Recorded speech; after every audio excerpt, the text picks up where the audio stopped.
Apakah kamu pernah diberitahu kalau mimpimu terlalu besar, kamu terlalu ambisius? Kamu mungkin dianggap aneh oleh teman satu tim atau bos kamu. Kamu mungkin diminta untuk jadi lebih realistis dan membuat rencana yang lebih kecil. Padahal, dunia itu sebenarnya butuh loh pemimpin yang besar. Mimpi yang besar membangun dunia yang kita tinggali saat ini, tapi seorang pemimpilah yang melihat dunia di masa depan. Mereka membayangkan dunia akan jadi seperti apa di masa depan. Tapi tentu saja, mimpi doang nggak cukup. Perlu ada aksi nyata untuk mewujudkan sesuatu yang terlihat ada di angan-angan menjadi sesuatu yang bisa dikerjakan selangkah demi selangkah. Inilah pentingnya si realis. Mereka ahli dalam strategi, membuat rencana, dan menyelesaikan masalah. Kombinasi antara si pemimpi dan si realis mampu menciptakan kolaborasi yang luar biasa. Halo semuanya, nama saya Michael. Selamat datang di channel saya, Sikutu Buku. Kali ini saya akan bahas apakah kamu punya mimpi yang terlalu besar. Misalnya, mimpi yang tidak realistis tapi menyenangkan untuk dikhayalkan. Seperti memenangkan undian miliaran rupiah atau tinggal bersama sahabat di satu kompleks yang sama. Atau mimpi yang terlalu ambisius seperti punya bisnis dengan omset puluhan miliar rupiah per tahun atau bahkan per bulan. Ada yang bilang kalau sebenarnya tidak ada mimpi yang terlalu besar. Yang kamu butuhkan hanyalah langkah-langkah untuk membaginya menjadi bagian yang lebih kecil. Ibaratnya, kamu tidak bisa makan satu loyang kue sekaligus.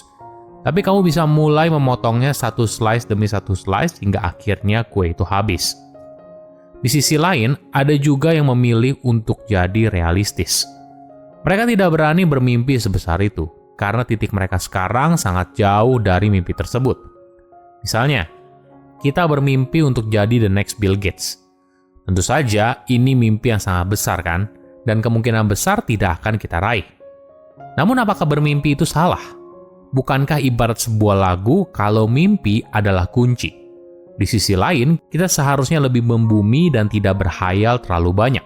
Karena bisa saja hal ini sangat menyakitkan apabila apa yang kita impikan tidak terwujud. Dunia yang kita tinggali sekarang, di mana begitu banyak ide dan ambisi, banyak orang terbagi dalam dua kategori. Entah mereka seorang pemimpi atau seorang realis. Kita bahas satu persatu ya. Seorang pemimpi boleh dibilang merupakan seorang perancang dari sebuah imajinasi. Mereka adalah orang yang mampu melihat kemungkinan-kemungkinan di mana orang lain justru melihatnya sebagai batasan. Bagi si pemimpi, dunia ibaratnya sebuah kanvas yang menunggu untuk diwarnai dengan begitu banyak warna cerah yang terdiri dari inovasi, kreativitas, dan potensi tanpa batas. Mereka seringkali didorong oleh visi atas apa yang bisa terjadi, bukan apa yang ada saat ini. Si pemimpi berani berpikir di luar cara-cara yang biasa, menantang status quo, dan selalu berusaha untuk mencapai hal yang lebih besar lagi. Banyak orang hebat di dunia awalnya dianggap sebagai pemimpi, misalnya Steve Jobs dan Martin Luther King Jr. Visi mereka yang begitu besar pada akhirnya bisa membentuk dunia yang kita tinggali sekarang. Mereka menginspirasi orang lain untuk mencapai kesuksesan yang lebih tinggi lagi, membuat banyak orang percaya kalau apapun mungkin terjadi dengan gairah dan keinginan kuat. Namun di sisi lain, banyak orang sulit memahami si pemimpi. Mereka seringkali menganggap mereka tidak masuk akal. Mimpi mereka begitu besar hingga kadang kurang praktis. Kategori kedua adalah seorang realis. Mereka adalah orang yang ibaratnya selalu memastikan kalau kaki mereka selalu menapak di bumi. Mereka fokus pada saat ini dan sekarang, menilai sesuatu berdasarkan fakta, bukti, dan tingkat keberhasilannya. Seorang realis ahli dalam mengidentifikasikan hambatan dan limitasi, sehingga mereka bisa membuat keputusan yang lebih baik. Dalam bisnis, mereka punya peran penting untuk memastikan sebuah ide itu bisa dijalankan.